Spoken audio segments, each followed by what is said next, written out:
I'm Emily, 34, female. This year has been a roller coaster, and the source of it all is none other than my younger brother, Alex, 32, male. Honestly, after the crap he pulled, I don't think I have it in me to forgive him. Growing up, he was always a bit of a brat, you know? The kind of guy who wanted to be the center of attention in every room. I think the kids are calling it a himbo or something. Correct me if I'm wrong. I put the blame squarely on my mom. She was basically obsessed with him and gave him everything he ever wanted. As a result, my relationship with her was pretty sour. She would always favor him and let him do anything he wanted. Meanwhile, I felt like she was trying to compete with me or just make me feel like crap. Her internalized misogyny was what drove us apart, and I was done with her BS by the time I was 15. Of course, things were awkward between us, but I didn't give a damn because she never gave a damn about me. Turns out I wasn't the only one in the house who had problems with her. My dad, Oliver, 60, male, was also sick of her BS. They were constantly arguing, and it wasn't great for any of us.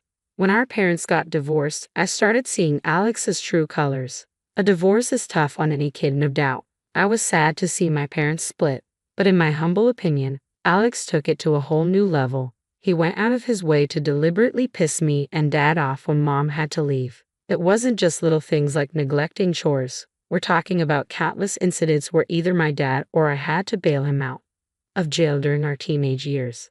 There came a point in time when we were young adults where I was the only one who knew about his petty charges. Hello. It's me. What the hell is going on now, Alex? Look, I need your help. I'm in a bit of trouble. Trouble again?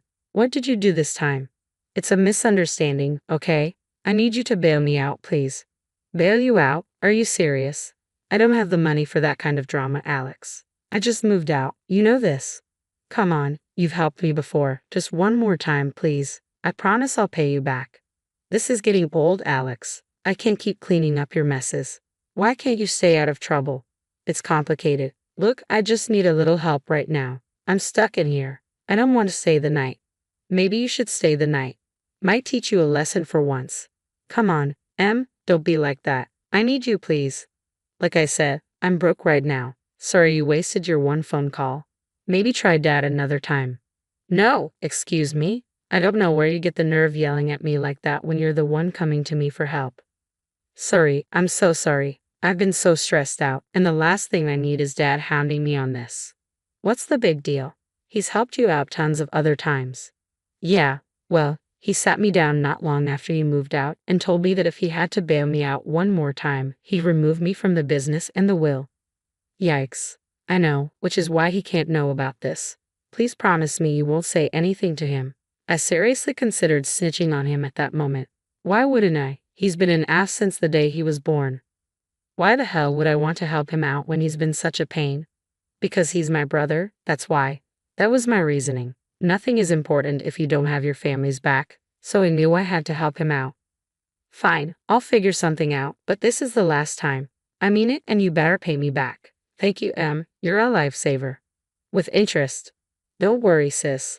When I take over the company, I'll be sure to give you as much money as you want. You're pushing it, buddy. Thanks once again. Em, I owe you one. At this rate, you owe me at least 10. Surprise, surprise, y'all. He ended up in jail not even 3 months after that, and guess who had to bail him out again? You might think I was an enabler, and maybe it was to a certain extent, but I just didn't know what to do. Could you blame me? I was like 21 and dumb, but not as dumb as he was, obviously. It was a roller coaster of being pissed off, having hope that things would change, and being let down and then being pissed off all over again. It's like he had some hidden agenda to drive me and our dad crazy. We reached a breaking point, and once I finished college, we stopped talking for a while. I'm not going to lie, those couple of years without him were so peaceful. I thought that we were just destined to be estranged siblings. It wasn't what I wanted, but I had to distance myself to protect my peace. But then tragedy struck. My mom passed away when I was 24 and Alex was 22. It hit us like a ton of bricks. Even Dad, who couldn't stand her, was crushed by her sudden death. She had a skydiving accident that ended with a broken neck. Yeah, awful. The funeral became a turning point for all of us. In the middle of the grief and loss, we felt a shared responsibility to mend our broken relationship. It was like a wake-up call. a reminder that life is short and family should be there for each other. We decided, for Mom's sake, to put aside our differences and try to rebuild what we once had. Dad, Alex and I were just talking about how we should try and mend things, for Mom. I think that's a good idea. Yeah, I've been thinking about it too. Maybe it's time to turn things around. I mean, we can't change the past, but we can certainly work on our future. I'm proud to hear you say that. It's important for us to stick together. I know I've messed up a lot, Dad, but I want to change for Mom and for all of us. We need to be there for each other, and not just because we're family, but because we genuinely care about each other. Your mom would be happy to hear that. Now more than ever, it's crucial for us to support one another. Let's make Mom proud. That's the spirit. And we also have the family business to think about. We need to work together to make it successful. Things already didn't work out with your mom and me. I don't want to see the same thing happen between you two, between any of us really. Right, business is important. We should put our differences aside for the sake of its success. I think this is a fresh start for all of us so we can make this work. I don't know if it was the euphoria from all the grieving that made us all want to sing Kumbaya together, but whatever it was wore off almost immediately. However, I soon discovered that old habits die hard. Alex started his BS again, and my mom wasn't even cold in the grave. He was a loser and a nobody, always being a creep and committing petty crimes and ending up in a jail cell. It was exhausting. It seemed like he forgot the heart-to-heart we had just a couple of months ago. It wasn't long before he pulled a stunt that cut deeper than anything before. This year he did something that shattered the fragile peace we tried to establish. It's a betrayal and not sure I can forgive. You see, even though Alex was back on his BS, I was determined not to see him slip and fall this time. As an older sister, I felt like it was my duty to at least try. Even if he wasn't holding up his end of the bargain of trying to have a better relationship, I would plan for us to go to dinner or brunch. We'd go rock climbing and also play golf. You name it, we did it all for the sake of getting closer and closer. But more often than not, he would ditch me at the last minute, saying that he had some important stuff to do and couldn't come. Which was funny to me because this man barely did any work on the family business, so I wondered what was eating up his free time. I had to pay for everything all the time out of the kindness of my heart, and he still had the audacity to cancel on me and not make an effort to be a better brother and son. I would talk to my dad about it, and he would complain as well. It wasn't easy on him either, seeing his son not stepping up to the plate. It was frustrating because we all wanted to honor Mom's memory by being a stronger, more supportive family, but Alex just seemed stuck. One day, when I was finishing up at work with my dad, I started complaining again. Dad, I can't believe Alex canceled on me again. It's like he doesn't care about trying to be a better person or a better brother. I know, Emily, it's frustrating for me too. I've tried talking to him, but it seems like he's stuck in his ways. I'm just tired of making an effort when he doesn't seem to care. I want us to be a stronger family. Did he forget what we talked about when Mom died? Kiddo, you can try your hardest to change someone, but it will never work. They have to be willing to change all by themselves. I guess you're right, which is why I wanted to talk to you about something. What's up, Dad? Well, it's about the business. As you know, I'm getting old. Oh, really? I couldn't tell. Don't be an ass. Anyways, I'm getting old and I can't keep working. I've been thinking a lot about the family business. Wait, are you about to give me the keys to this place? Wasn't this meant to be split between Alex and me? I want to see it in good hands, Emily. I've seen your dedication and hard work. You've got the skills, and I believe you could take it to new heights. Dad, I appreciate the vote of confidence, but what about Alex? Shouldn't he be a part of this too? I mean, I know he's a screw-up, but Emily, I've given Alex many chances. It's clear he's not interested in stepping up. I need someone I can trust to lead the business into the future. Dad, I'm honored, but this is a lot. I never expected this. You've earned it, Emily. Your commitment to the family, your responsibility, it hasn't gone unnoticed. I want you to take the reins. It feels like Alex is being left out. Emily, I love both of you, but I need to be realistic. I can't force him to change. I can only hope he finds his way. This way at least the business is secure, and you can continue our family legacy. It sounds awful to say as a parent, but I've done the best I can with that boy, and he's a grown man now. So he can make his own decisions and I can make mine. That's why I want you to be the sole inheritor of this place. I understand, Dad. It's really tough seeing him like this. Even tougher trying to deal with the crap. You're telling me? I just hope he won't take the news too hard. I do too, sweetheart, but right now, we need to focus on what we can control, and that's making sure the business thrives. I know you can do it. Dad deciding I'd take over the family business was like a dream come true for me. I always wanted to run things, you know? But breaking the news to Alex needed finesse, so I figured a hiking trip might set the tone. We used to love hiking when we were kids, so I thought, why not? The day arrived, and things seemed chill. Alex was surprisingly in a good mood, and for a moment, I thought, hey, this might go well. We were hiking for about an hour or so before I decided to sit him down on one of the rocks and tell him the tea. Hey, Alex, let's stop for a second. We need to talk. Yeah, what's up? Dad's been doing a lot of thinking, and he's decided to pass the business over to me.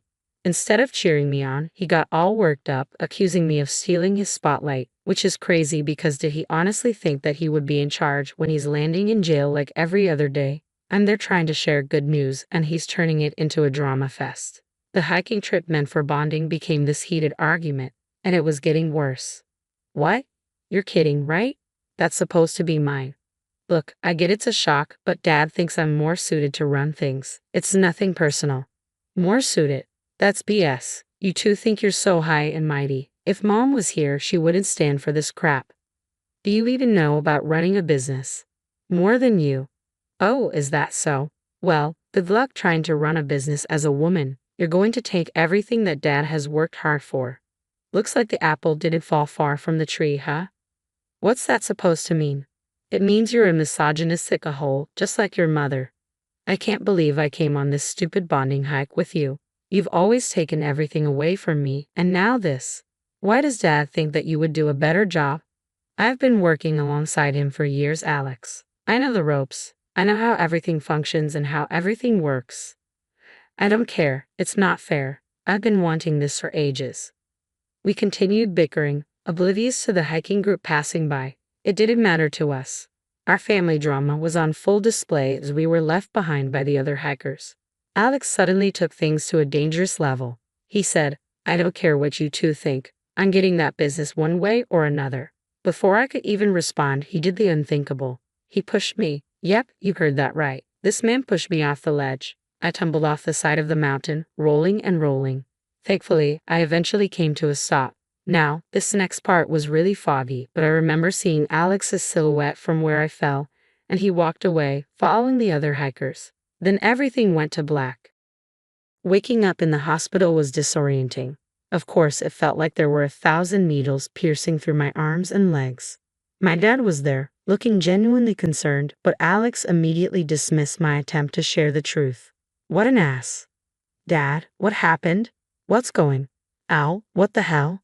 Shh, don't move. You had a pretty nasty fall on your hiking trip with Alex. You need to be more careful, Em.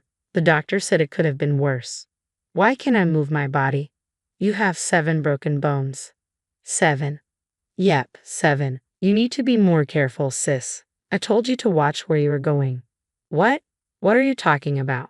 The last thing I remember. Oh my God, Alex, you... No, don't get all worked up. You need to rest, remember? Dad, I need to tell you something. I didn't fall. Alex pushed me.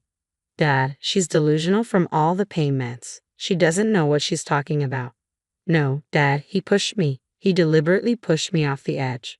Dad, she's obviously making things up. Can't say I blame her. I'd be pretty pissed if I fell off a mountain. But I didn't fall. You freaking pushed me, you psychopath, and then you abandoned me. You really tried to kill me. Dad, you gotta believe me. Dad, I didn't want to say this considering, but I figure now's as good a time as any. She's obviously accident-prone, and the business needs a capable owner, not someone who's always getting injured. What? I mean, who knows? She might have some irreparable brain damage. That's why she sounds so cuckoo bananas. After Alex finished lying, I was pissed off. Before I could call him out anymore, he said he had to skedaddle because he had some important business to attend to. Yeah, like we haven't heard that one before. He probably went off to commit more crimes. Dad had to discharge me from the hospital, and we headed home in a strange silence. The plan was for me to live with him until I recovered, and our childhood home was accommodating for my current state, Thanks to the wheelchair accessibility installed for our late Graham, things between my dad and me were a bit awkward, and I didn't think to start telling him that Alex was lying in case he actually believed what his idiot son said. Alex, in typical fashion, had vanished for 3 whole days with no contact, leaving me to wonder if he had just an ounce of guilt for what he did. Like I said, 3 days had passed, and I was chilling with my dad when he finally decided to grace us with his presence. He strutted in as if he owned the place, convinced that the business was now his for the taking. But the tables were about to turn. My dad, with a heavy heart, dropped a bombshell that left Alex in shock. Oliver stood firm as Alex swaggered into the house, misplaced confidence written all over his face. His eyes darted between me and Dad, expecting to find the triumphant atmosphere he had envisioned. "Well, look who's back. I hope you're ready to hand over what's rightfully mine, Emily." "Rightfully yours? You pushed me off a cliff, Alex. You're lucky Dad isn't pressing charges. When are you going to stop with the lies, Emily?" "Alex, I've heard enough. You're not taking over, and you're not welcome here anymore." I loved seeing Alex's jaw hit the floor when he realized his plans had blown up. His hopes of taking charge crumbled, and he learned he couldn't dodge the consequences of his actions. Dad told Alex he couldn't trust him anymore and that the business was mine. Dad said he believed what I was saying. Finally, it felt so good knowing that my dad took my side. "Dad, are you serious?" "I am dead serious. You tried to kill your sister, Alex. Your actions are inexcusable, and I won't tolerate them. You need to leave now. You're choosing her over me, Dad. Typical. You never liked me." "I'm choosing the truth over lies. You're my son. I've always loved you, but you forget Emily's my kid too, and she deserves justice for what you did to her." "Justice? She fell. It was an accident." "No, Alex. I believe Emily, and I think you should be in the slammer for what you did. And this time, no one's going to bail you out." "Dad, you can't be serious." "I've never been more serious. Get out, Alex. You're not welcome here." With that, Alex was left standing in the doorway, his huge expectations shattered while Dad and Ann told him to leave before we called the cops. "You can't do this to me. I won't let you." "Bold of you to assume you had a choice. You dip. Now you're going to rot in jail. Everything you did was for nothing." But this isn't fair. You did this to yourself, Alex. Emily's building the case against you, and I'm disgusted by your actions. I'm just glad your mother isn't around to see how much of a failure you've become. You're a disc. Alex, I hate to say it, but I never want to see you again, and I'm sure your sister feels the same way. "Please, Dad, Emily. Wait, I messed up, but I can change. Don't do this to me, please." "It's too late for that, Alex. You made your bed. Now lie in it." The days that followed were all over the place. After getting kicked out, Alex just vanished, and Dad and I were so angry and depressed from the whole thing. It was pretty shocking that my own brother would try to kill me or, at the very least, cause some serious harm like that. When Alex went MIA for those 3 days, I finally broke down in front of my dad. I begged him to believe me, and what he told me shocked me. Apparently, he believed me all along and was ready to cut Alex off for good. It was just that he was in denial because the whole situation felt so surreal. It was pretty rough for my dad to realize what his son was capable of. Word on the street was that Alex was thinking of skipping town, so I had to move fast to make sure he faced the music. I got myself a lawyer and started the whole suing process, aiming to get him for everything he had and then booking him for attempted murder. It was my way of making sure he faced the music for what he did. The road ahead is going to be tough, emotionally, physically, and legally, but I'm ready to take it on. I want justice, and I'm not going to stop until I get it.